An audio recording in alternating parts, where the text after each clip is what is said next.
Islamophobia, which means fear of Muslim, but it can be accurately described as Islamo-racism, because Islamophobia manifests in attacks on a specific group of people. Who are these people? They are from Middle Eastern and South Asian countries. They are Muslims or perceived to be Muslims. They can be the followers of many of these religions: Islam, Hinduism, Buddhism, Jainism, Judaism, and many others. We are here today to speak out and support the communities that are being targeted for this racism.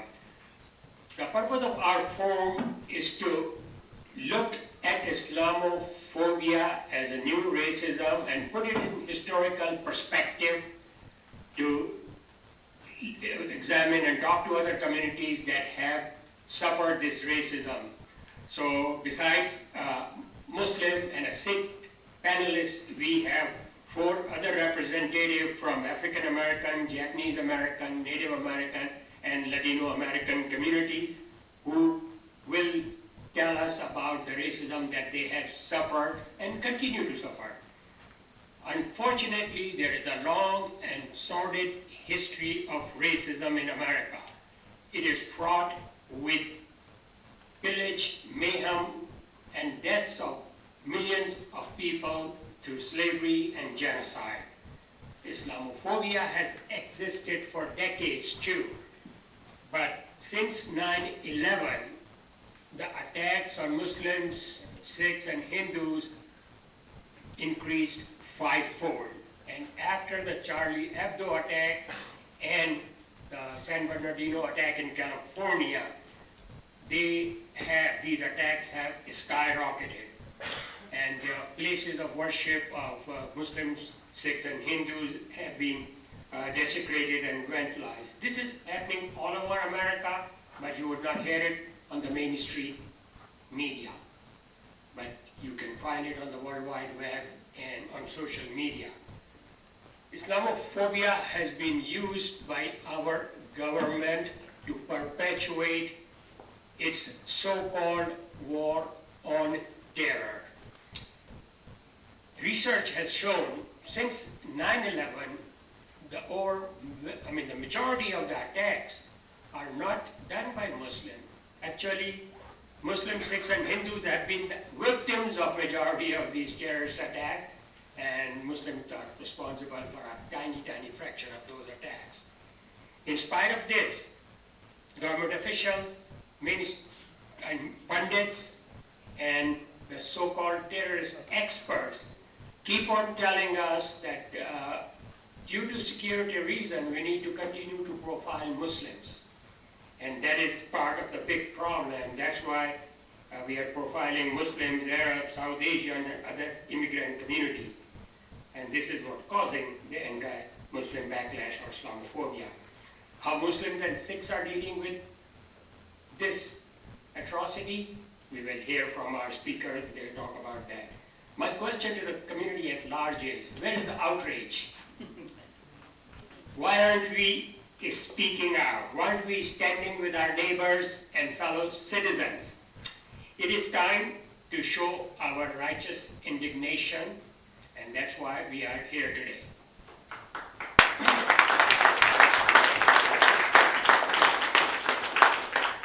Okay, let's get started. Our first speaker is representing the Muslim community. He is REZA NEKUMANESH, Director, Islamic Cultural Center of FRESNO.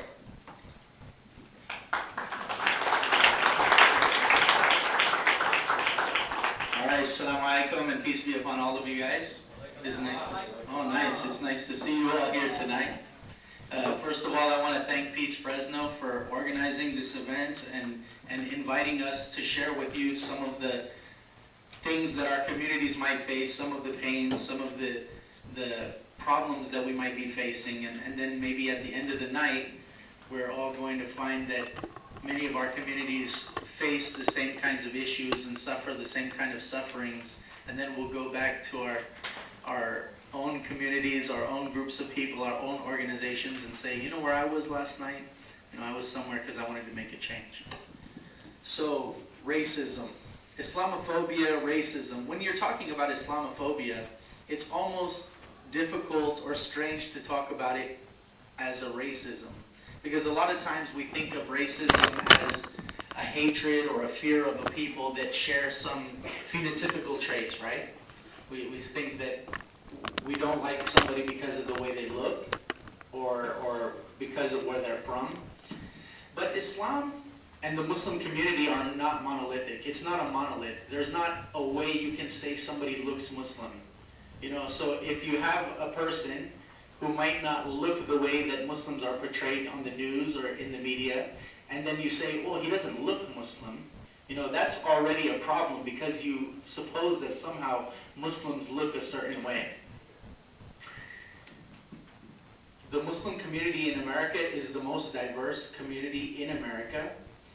It's made up of a large group of ethnicities, cultures, linguistic groups, races, and national origins. If we look at the room today there's some Muslims amongst us, and I see some Mexican Muslims, and some black Muslims, and some white Muslims, and some Arab Muslims, and some subcontinent Asian Muslims. So you couldn't say that we all look alike. You couldn't hate us all because we look the same and you don't like the way we look or what we represent. About 25% of Muslims in America are black Muslims, whether native born or from Africa. And about half of the Muslims in America are born outside of the United States, most of whom are citizens. And then another thing I wanted to say is that it's interesting to talk about it as racism because I also know that I'm sitting on a panel with groups or ethnicities or races of people who have experienced and felt deep pains and atrocities due to their race. And I don't think that I want to incorporate and say, you know, I feel what you felt before because I know that that's destructive as well. And what we're experiencing now, it's not new, but it's not the same phenomena that other groups of people have dealt with. Every group has dealt with their own pains, struggles, tortures, and I don't think it's okay for us to group it all together and say, you know, we're just the new breed of who Americans are hating right now. But since we are talking about racism, there's a scholar, his name is SINGH, and he decided to write that when you deal with Islamophobia, you do actually have to deal with it as racism. Because while not all Muslims share the same race, many of them are non-white, the large majority of them, and those Muslims that are white, the small minority, they basically get lumped together and hated even worse because they're seen as either race traitors or more of a potential threat or more of a problem in our country. The hatred of Muslims in America has gone through waves, and it depends on what's going on around the world. So we know that, you know, in the 70s when there was the Islamicization in many countries in the Middle East, there was a strong push against Muslims. We know that after 9/11, there was a strong push against Muslims. And we know that right now, one of our presidential candidates, or many of them, they might have made it more popular to hate. They didn't spread hatred. He's not spreading hatred, but what he's doing is making it okay and making it in vogue. My time is up. Till the next question. That's it. Thank you.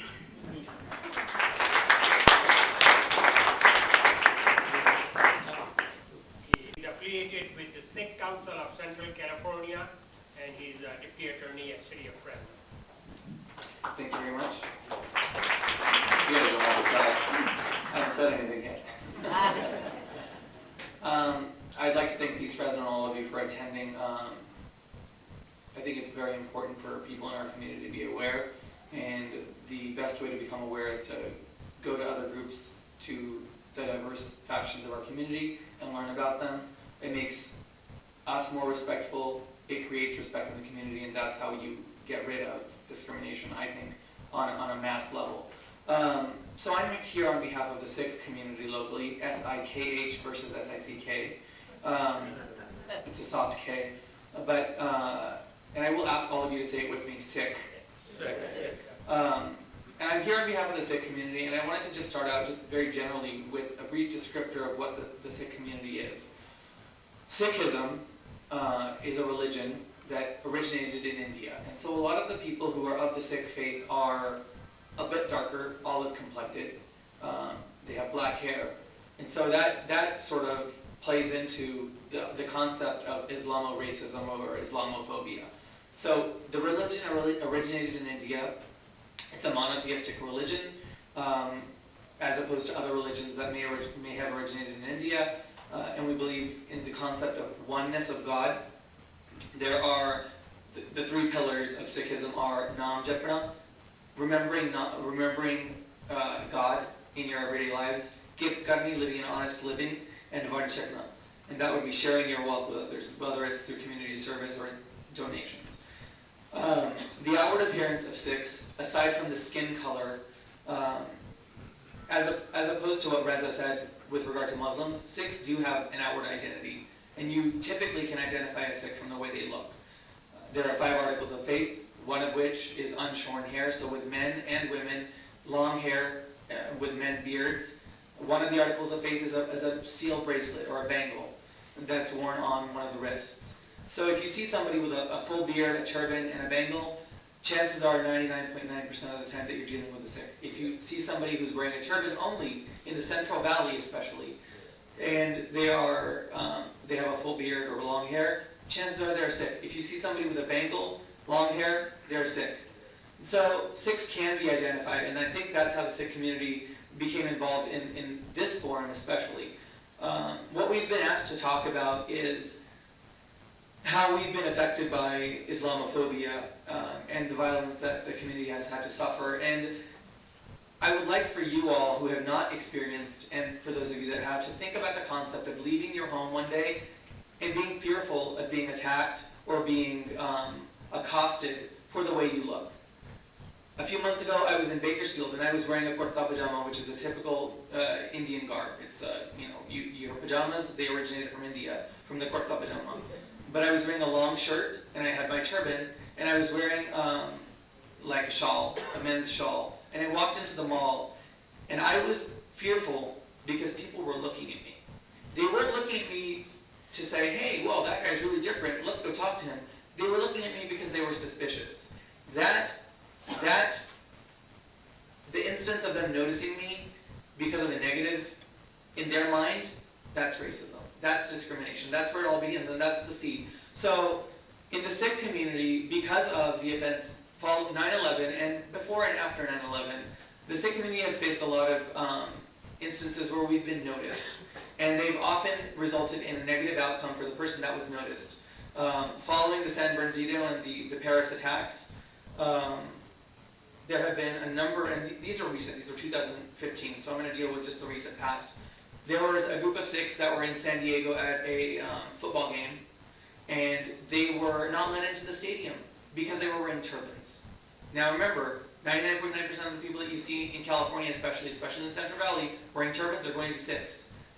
So they were not let in because they were Sikh, because they looked a certain way.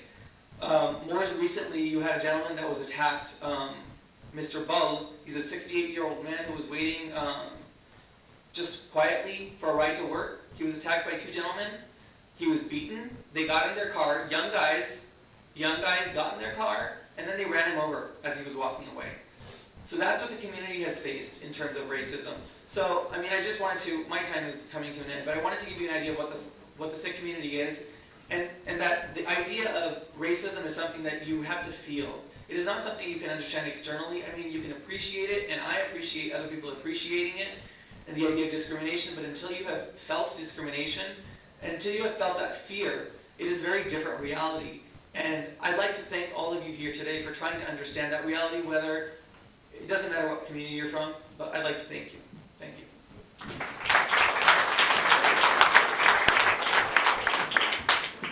Our third panelist is representing African American community, DARRYL Muhammad. He's a student minister with Nation of Islam.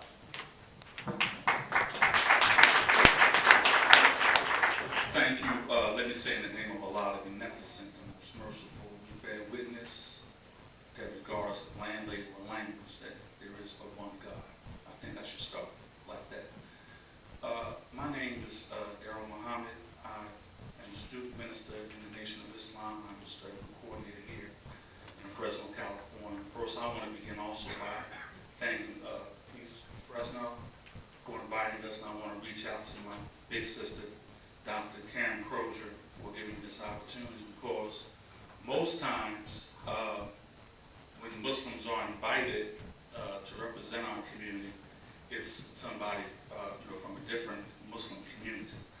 So that puts us at an extreme disadvantage, because most of you who know anything about the Nation of Islam, who we are and what we believe, you generally hear it from other people. And it's never a good look, to say the least. It's never a good look at all. So we've experienced racism in that the Honorable Elijah Muhammad taught us that when we were brought to America as slaves, that our original religion, when they brought us out of Africa, was Islam. And that we were given Christianity by those who had enslaved us, robbing us of our names, language, culture, God, and religion. And the one thing that America did fear was that one day someone would come and teach us the truth of who we really are. And so when that happened, and the Honorable Elijah Muhammad was raised as a messenger to us who were lost from ourselves, instantly the community became under attack. These people, they hate white people, they're militant, they're violent, they're going to overthrow the government, and as a result of that, fear was put into our people.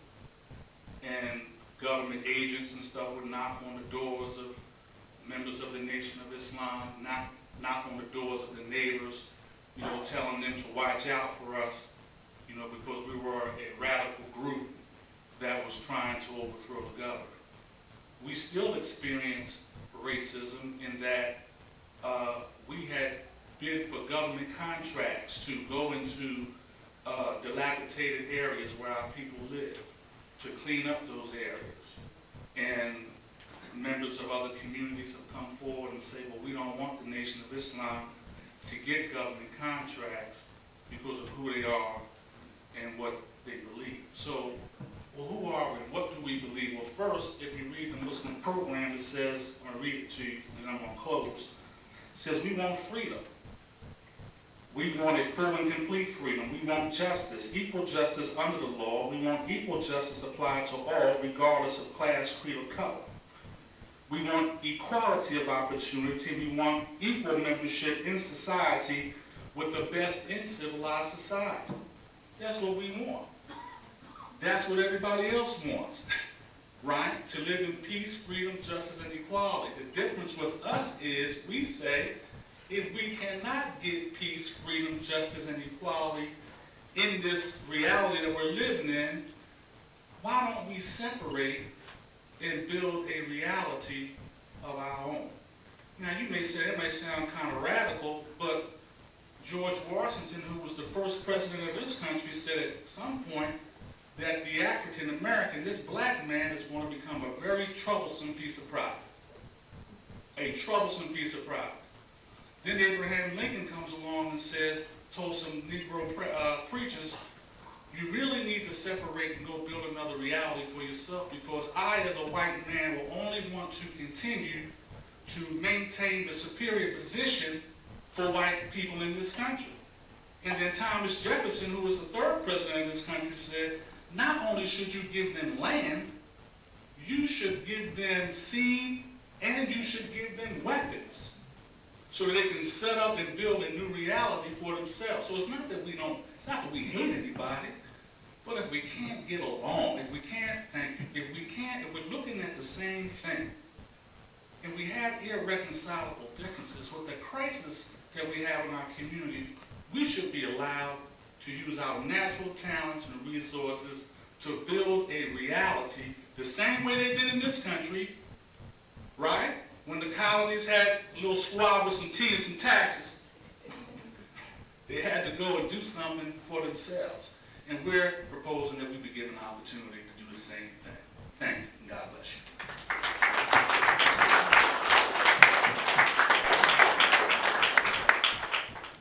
The experience with racism, is that the question, in America? Well, it goes, the Nation of Islam was founded by Master Prophet Muhammad in 1930. So that's basically where the problem started. For us from the very beginning. The Honorable Elijah Muhammad worked to set up separate schools because he knew that the American educational system would not properly feed our children. The Honorable Elijah Muhammad bought land and factories to give us jobs and to make us productive because he didn't believe that white America had enough economic power to provide all the jobs that would be needed for them. He made us strong. He cleaned us up. We are taught to be obedient. We are taught to be militant in our conduct. But we're also taught to be kind, to be tolerant, to be understanding, to be honest in all thoughts, actions, and deeds. So he was painted a racist because he taught all of us to do these things totally independent of what white people was teaching us, if that makes any sense.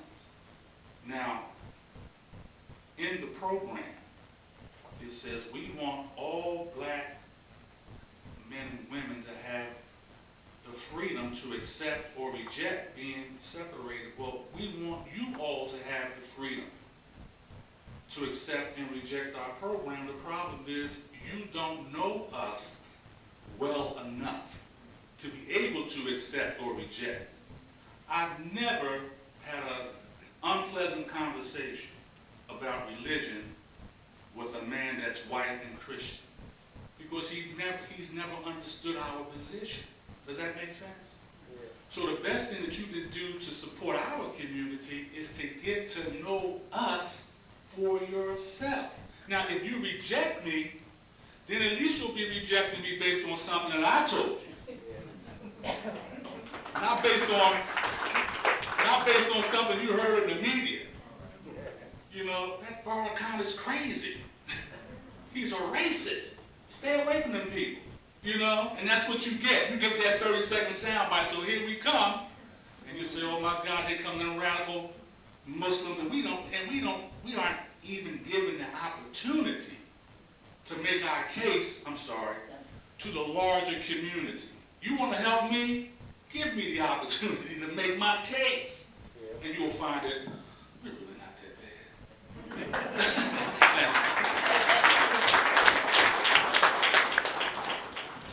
So I think the question in the second round, and I'm going to apologize right now if I go over.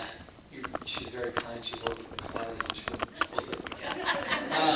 And then she smiles. Right. Give up the mic. Don't my time yet. The question I think that we've been asked to answer in the second round of the panel is, how can the larger community support the Muslim and the Sikh community at this time? And I'm going to mimic some of the things that have already been stated. I want to start actually by first accepting the apology given to the Sikh community by Rafi. I, on behalf of the Sikh community, accept, but at the same time I also want to point out that he doesn't have to apologize. The problem that we're facing, the concept of racism and discrimination in general, is a concept of generalizing a community. If I were to generalize, it was a Latino man, one of the gentlemen, he did commit suicide, that attacked the 68-year-old elderly Sikh man who was just standing and waiting for a ride. Yeah, it was a Latino, but I don't blame the Latino community, because to do that would be to discriminate. And so while I accept, I also say, you don't need to apologize. That said, the community at large, I think, needs to become really comfortable with diversity. We need to be comfortable with a whole box of crayons, not just the blue ones and the red ones. And that's the problem. And that really, at this point, you're an educator, Ralphie. A lot of the people in this room are educators, whether or not you are by profession educators. It starts at the grassroots level with our children. I do a lot of work with the Sikh youth in the community, and we go out to schools and sometimes we do diversity presentations. And the idea there is that the more you can appreciate the diversity in your community, the more you can appreciate yourself. If you cannot be comfortable with somebody who is different sitting to your right and to your left, you are not comfortable with yourself. Here it is. That's right. That's right. And our society cannot progress. So what we expect as Sikhs, what we expect from people and what we want from people who are here today and from people that are becoming catalysts in the community to educate is that you will go out and you will help others become comfortable with diversity. You need to know about us. So learn about the Sikhs, learn about the Muslims, learn about everybody in your community, and then become comfortable with it. Racism, discrimination happens when you are not comfortable with those around you because you are afraid of what is different. There are a lot of children in the Sikh community that face bullying in their schools. It starts pre-kindergarten, right? It's because some kid comes up to you and says, hey, why do you have that thing on your head? Or, hey, why do you have that thing on your arm? Or, why are you a different color? Or, why is your name Raj? I'm going to call you Jar. My name's spelled backwards, if you haven't already noticed, is Jar. You know, as a child, I got called Jar a lot. And I'm not scarred. I'm sure the bullies really, are not happy with that, but I'm not scarred. But you know what? It's something that stuck with me. And I want the kids that grow up. I have a 1-year-old child. When we were picking his name in the hospital, his name is Bir. It is spelled B-I-R. Right? When we were in the hospital, we were choosing between 2 or 3 different names. And I asked one of the nurses, hey, can you pronounce these names? She said Beer, and she started laughing. And I said, we're going to name our kid Beer. Right? When he grows up in this community, we're going to make sure that his peers know it's not Burr, and it's not the alcoholic kind of beer. That's his name, and it means courageous. They are going to appreciate who he is. And from you all, I would appreciate if you would go out and become catalysts to educate, to help your family, your friends, and the people that you work with become comfortable with diversity. Because that's where it starts and that's where it ends.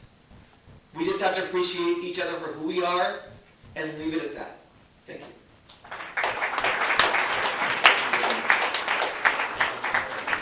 So Raj just taught me something new. As a Muslim, I didn't know I didn't have to apologize for things I had nothing to do with. Go figure. So first of all, I want to say something easy. Something easy is just getting to know one another.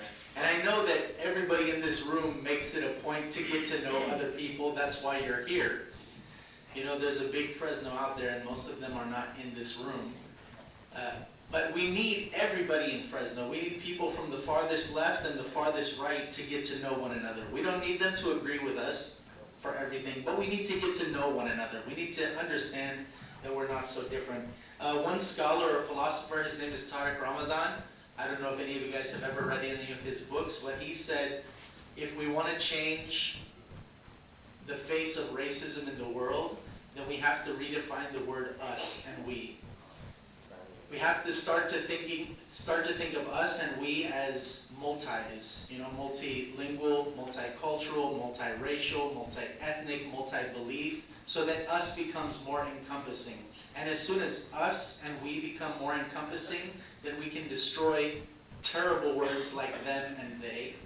And if we do that, then somehow we can create a more unified group of people in Fresno, in the Central Valley, and throughout the world, and then be able to destroy racism a little bit more. And then one other comment that I wanted to make, I'm actually going to end sooner than my 1 minute, Bev. Thank you. I just wanted to tell Saab, because he made a comment that the Japanese Americans needed to learn more and do more. I think all of us need to learn more and do more, but I do want all of you guys to know, I don't want you to walk away thinking the Japanese American community has not, because after 9/11, both nationally and locally, it was Japanese leaders who stood with the Muslims to let them know that, what happened to our people is never going to happen to you, and we're going to stand by you and make sure that that doesn't happen. And if we build those kind of relationships,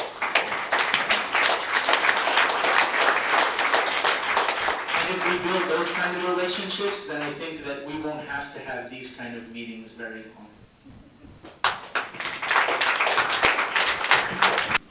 Continue to speak out, and unless and until we bring these issues, they are not going to solve them by themselves.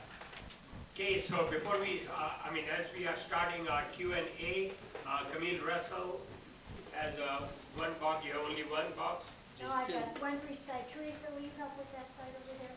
Okay, we will be passing these boxes to ask you to donate what you can to defray the cost of this event.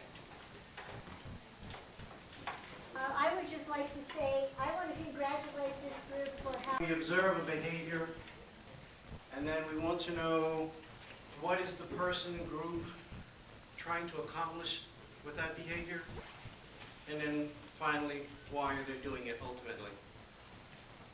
And from what I understand, you know, if we look at the whole group, and if we look at mainly the whole world, we'll see that many things are about power and control and money. Okay?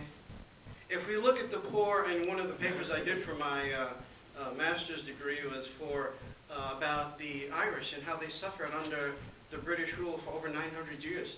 I never knew that some of them that they really couldn't handle were finally sold into slavery in the West Indies. And then they came to America, and they did it to the Indians for 500 or so many years. And then they didn't have enough men to work the fields and the plantations, so they brought the Africans over, and they did it to them for another 400 years. And all of the groups that we're looking at have been, in one way or another, underneath this idea of the 2% of the United States or the 2% of the world maintaining their control over the world. So how are we going to include this in our dissertations? How are we going to include this in the education for the youth so that they understand really what's going on and that this has a purpose? It's just not all very, very visual sentiments of some people just because they hate us. There's a benefit to this.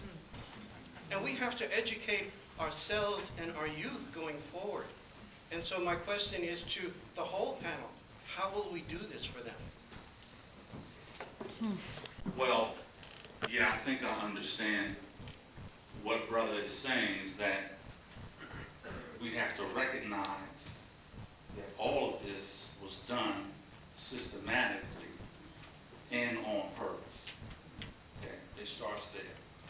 Now, within the Nation of Islam, the reason why we are painted as such radicals, if you will, is because we are taught that. I am the Western Regional Prison Minister for the Nation of Islam. I spend about once or twice a month behind the wall. And the men, the black men, the brown men, they come out in droves, like you are here tonight. And the one thing I'm trying to make them to see and understand is that you're not back here by accident. This has been socially engineered. This whole thing has been socially engineered. And so until we can develop the courage, brother, you know, to tell the truth, and we have to take the responsibility to teach our children. I have a grandson 5 years old. I have another grandson 2 years old. They are not going to public school. They're not going. Because it is my responsibility to properly educate them and teach them what it is that they need to know to survive in a racist, white supremacist society. You know, all white people aren't responsible for that. I recognize that. But we all have to take a responsibility to make sure that the information, right, is being properly shared. Now, in a classroom today, I want to pass the mic. I'm in a classroom full of young Mexican students, and we started talking about privatization of prisons. Prisons being privatized. People investing in the stock market. They said, Mr. Muhammad, that's crazy. That can't be going on. I said, well, let's Google it and find out. Yep.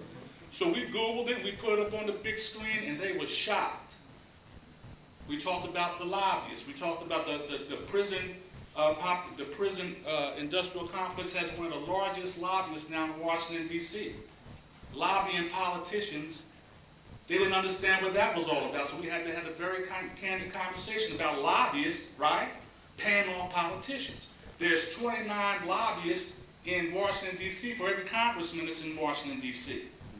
So now your politicians are being bought and paid for.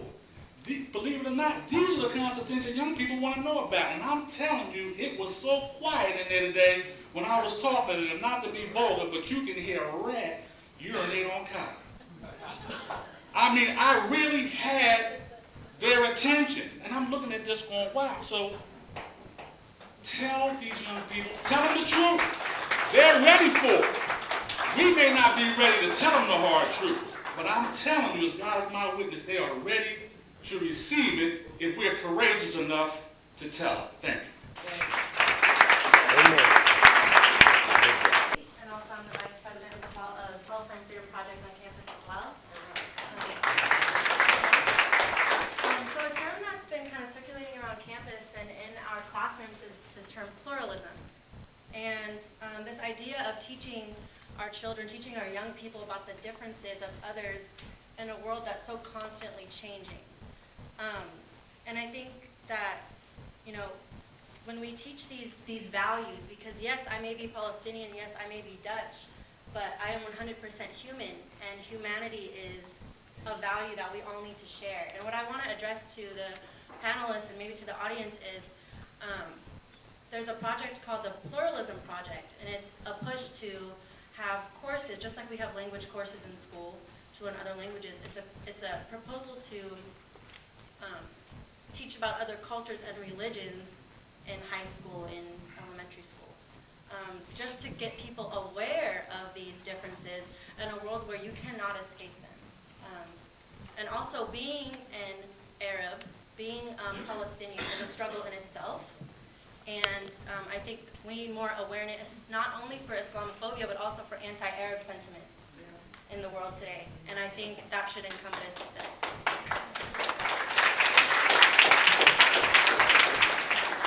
A quick comment.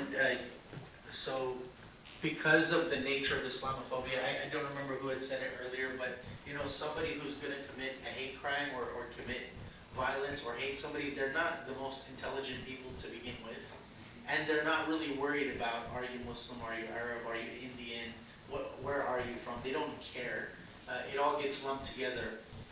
And then actually another point is that using words like, you know, like hating Arabs or hating Middle Easterners, you know, for a long time, everybody from the Middle East in America was called Syrian. That's just what they call them. It's kind of like calling all Asians Chinese or all Latinos Mexican because we don't understand the nuances and differences between different groups. But yeah, definitely hatred towards Arabs and Arab American, it gets lumped together with Islamophobia. So it doesn't matter if you're an Arab Christian, Arab Jew, and Arab atheist, you're hated just the same because you're somehow lumped together with those people who did the bad things, right? And I just want to follow up on that. The concept that you're talking about, it's like what we're doing here today. You've got a self-selecting sample.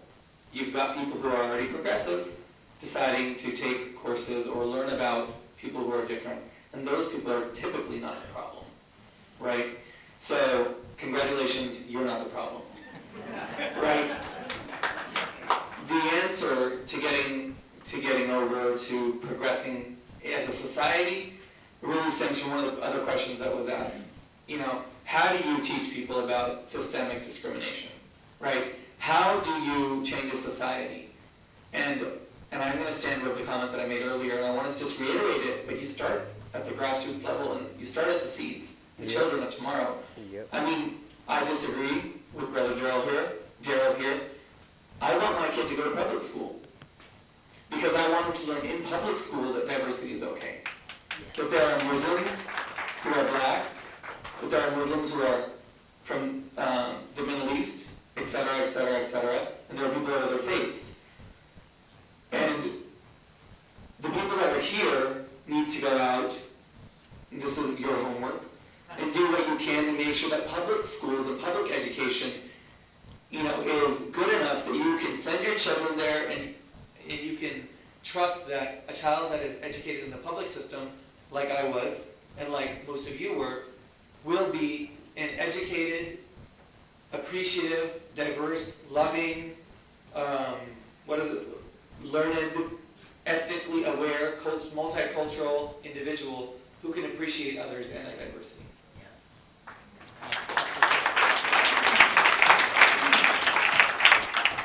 I went to public school. My mother went to public school. But part of the damage, or a lot of the damage that's done to the black psyche, is done in public school. I would want my grandson to know his children. That's not the issue. The problem that we have as black people, because of the psyche that we are the #1 disrespecters of self. And that's why we can't seem to get along in a unified way as other groups do, because of this deep sense of self-hatred that we have picked up after, as brother said, 400 years of slavery. So I'm not taking my grandson out of public school because I don't want him to be with his children, absolutely not. But in public school, black boys in particular are not given a healthy sense, right, of who they are. They're not taught the truth of their history.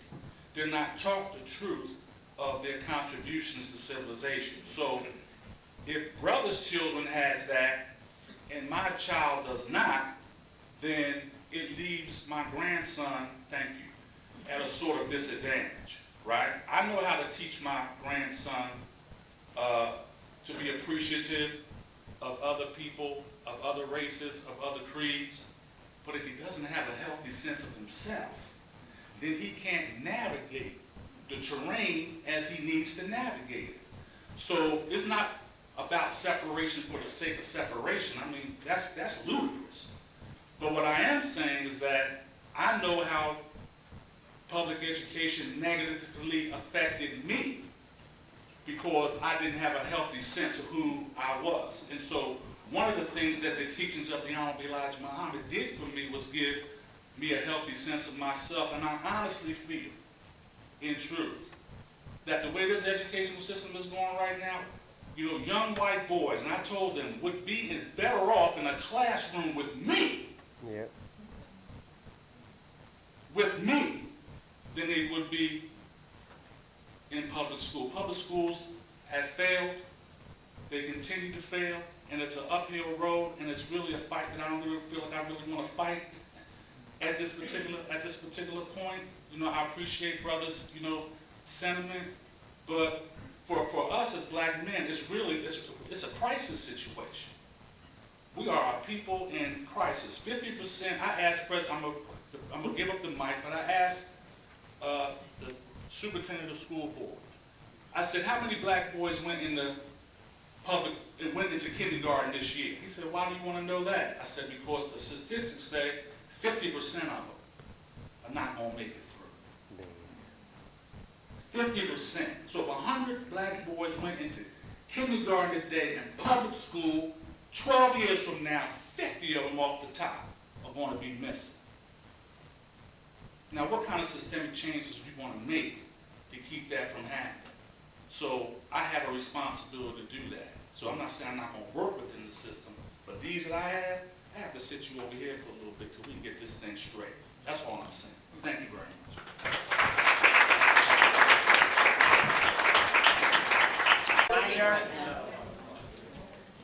It's not working. It's not working? Oh, there. Oh, it's working Yep. now. Okay, I want to thank Chris Schneider and Charlie. Charlie, where's Charlie in the box? Yeah, right there. So, oh, I'm sorry. Thank you so much for coming here and filming this, and thank you for coming, and we'll see you at our next event. Oh, you should have mentioned the next event. Our next event